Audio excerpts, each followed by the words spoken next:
আজকে তো আমি এই ছেলেটিকে পটিয়ে ছাড়বো। এই মোটু আমাকে ভালো করে ধর। তোমাকে ভালো করে কিভাবে ধরবো? তুমি তো অনেক ভারী, তোমাকে আমি আর ধরে রাখতে পারছি না। ওয়াও, প্রিন্স দেখতে কত সুন্দর, ওর সঙ্গে প্রেম করতেই হবে।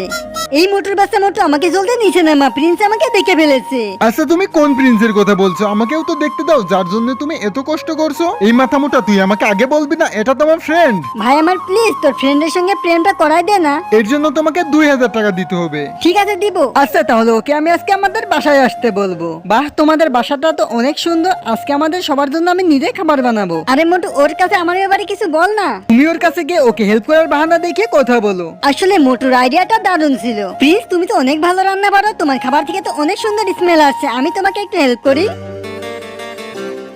কিভাবে যে বলি, আচ্ছা আপনার মনে হয় অনেক গরম লাগতেছে, আমি আপনার জন্য আইসক্রিম আনি। আচ্ছা ঠিক আছে। আরে ফ্রিজে এতগুলো আইসক্রিম কোথা থেকে আসলো? এটা আমি বানিয়েছি শুধুমাত্র তোমার জন্য। তুমি কি আমার জীবন সঙ্গী হবে?